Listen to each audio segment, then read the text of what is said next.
안녕하십니까. 거꾸로 투자하는 쇼킹 부동산입니다. 인플레이션 상황이 심각해지다 시작해보겠습니다. 자, 5월 소비자 물가지수 2.6%가 발표되고 나서 인플레이션 공포가 지금 점점 커지고 있습니다. 지금 물가 관련들 뉴스 많이 접하시고 계시죠. 자, 그런데 한국은행과 기획재정부는요 2분기에 일시적으로 나타나는 현상으로 일축을 하고 있습니다. 그렇게까지 문제가 안 될 거라고 받아들이고 있는 거예요.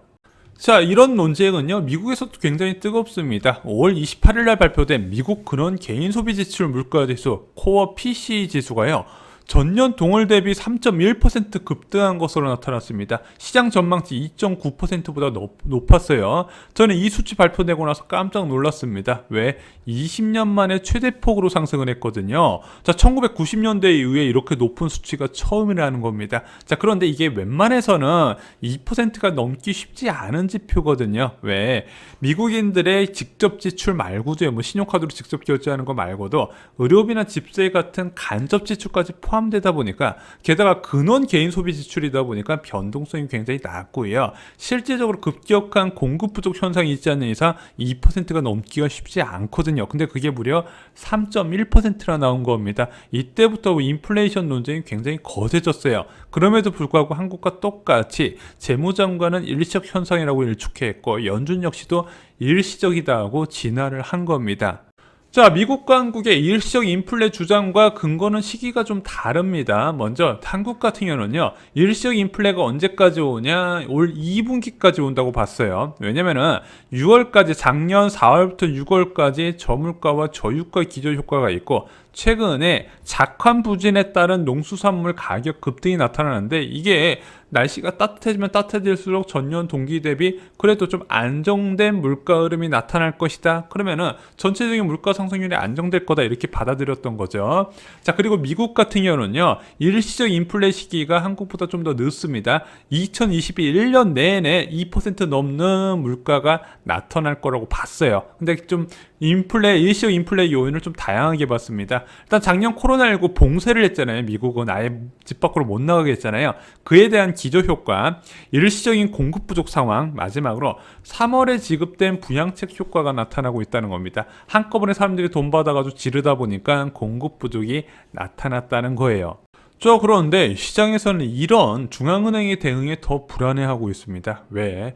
진짜 심각한 인플레를 몰라보고 늦게 대응하면 더 큰 인플레를 부른다는 거죠. 자, 지금처럼 물가 상승세가 확대되고 있습니다. 자, 그런데 중앙은행이 유동성 공급 정책을 지속을 해요. 자, 그러면은 시중에 많이 풀린 유동성이 이 물가를 폭등으로 이끈다는 부분이죠. 자, 그러면은 이렇게 물가 한번 폭등이 일어난다. 사람들이 어떻게 생각하냐? 물가가 급등할 걸 대비해서 미리 쟁겨놓는다는 겁니다. 가수요 촉진으로 인한 공급 부족, 이랬다는 추가 폭등으로 이어지는데, 이 시기까지 오면은 금리 인상이 소용이 없다는 겁니다. 시중에 유동성 깔짝깔짝 금리 깔짝깔짝 올려서 유동성 회수해봤자 이게 이미 너무 오른 물가 때문에 사람들이 예금에 맡기기보다는 그냥 물건을 사는 것이 더 이득이라고 판단하기 때문이죠.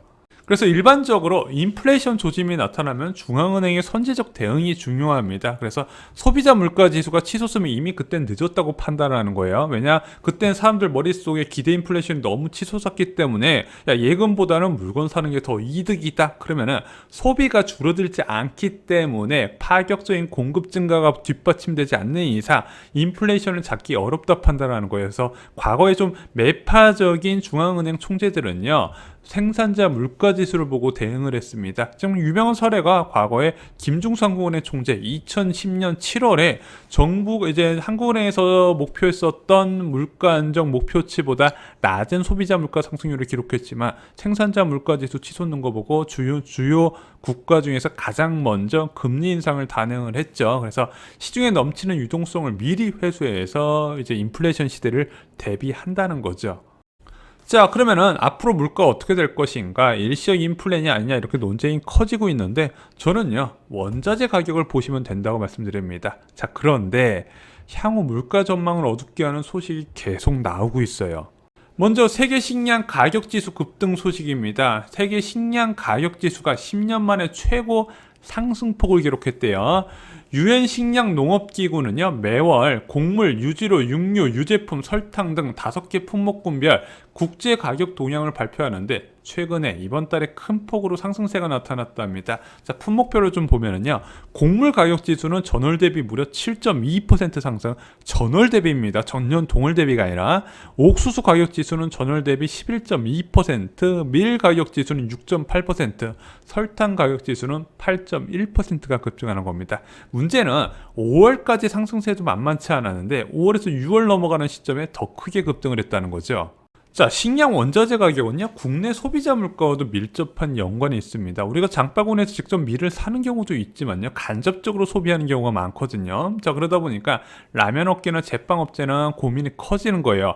5월까지 급등한 것만으로도 고민을 많이 했었는데 여기서 추가적으로 올리는 라면이나 과자 등의 식품 공산품 가격 인상 요인이 된다는 겁니다. 문제는 이런 공산품 가격 요인이 어디에 반영이 되느냐? 서비스 요금 반영에 이제 적용이 된다는 거예요. 그러다 보니까 2018년 하반기부터 계속 억눌렸었던 공산품이나 서비스 요금 인상이 한꺼번에 진행될 가능성이 있다는 겁니다. 그래서 제가 계속 말씀드린 게 일시적 인플레를 주장하는 사람들이 가장 놓치는 부분이 바로 이런 원자재 가격 변화와 그에 따른 물가 변화까지는 예측을 하진 않더라고요.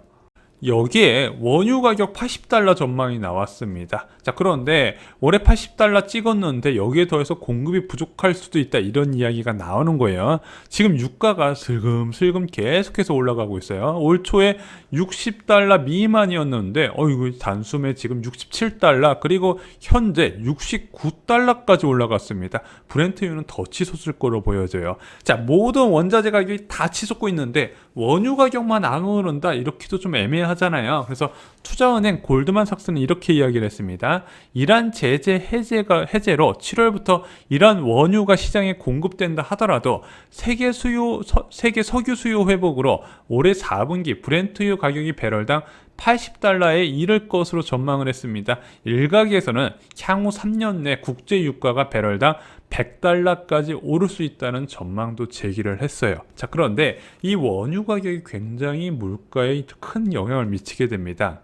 왜냐면은 원유 가격 변화에 따라서 생산자 물가가 직접적으로 연관이 되고, 이 생산자 물가 변화에 따라서 소비자 물가 변화가 나타나거든요. 그래서 국내에서 소비자 물가 상승률 급등에 따른 금리 인상 시기 보시면요, 대부분 유가가 크게 급등했던 시기인 걸 아실 수가 있습니다. 그런데 유가가 급등한다? 그러면 이게 중장기적으로 3년 내 100달러까지 꾸준하게 올라간다? 3년 내내 물가가 높게 올라간다는 뜻이고, 또 하나 더불어서 3년 내내 긴축 압박이 커진다는 얘기입니다.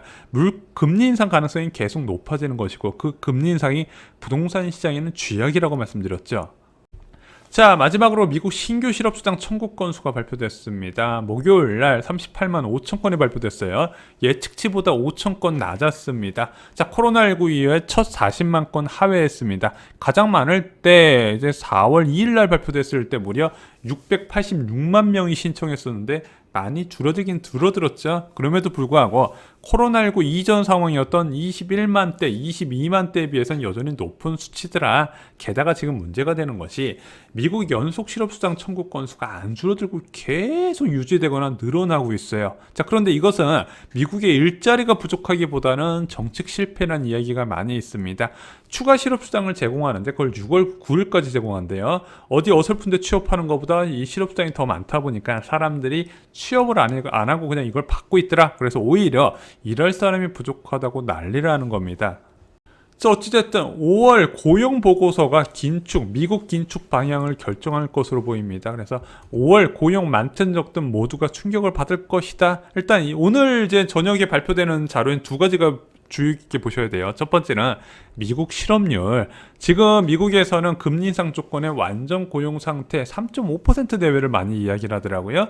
그 정도 수치를 이야기하고 있는데 이게 언제 달성될 것인가? 지금 조금 긍정적으로 보는 사람들은 내년 말에 달성한다는 이야기가 있습니다. 자, 이 실업률이 단축됐나 안 됐나 좀 보셔야 되고요. 또 하나 중요한 게 미국 비농업 고용 지수입니다. 자, 지난달에 이게 충격이 다가왔죠. 왜? 시장에서는 97만 명 고용이 증가할 줄 알았는데 26만 명밖에 안 늘었네. 아까 말씀드렸던 이유가 주로 작용을 한 것 같습니다. 그래서 이번 달에 65만 명이 고용될 것으로 예상됐는데 그거보다 못하거나 아니면 더 훨씬 더 초과하게 될 경우에 어떤 부분에 영향을 미치냐? 바로 테이퍼링 시기가 달라질 거라고 보는 겁니다. 연내 테이퍼링, 지금 미국에서 1200억 달러의 국공채와 MBS를 매입하고 있는데 그것을 서서히 줄여나가는 시기가 연내일 것이냐 내년일 것이냐 5월의 고용지표를 보고 결정을 한다 이거죠. 그래서 이 연내 테이퍼링과 내년 테이퍼링에 따라서 내년 금리 인상이냐 내후년 금리 인상까지 결정되기 때문에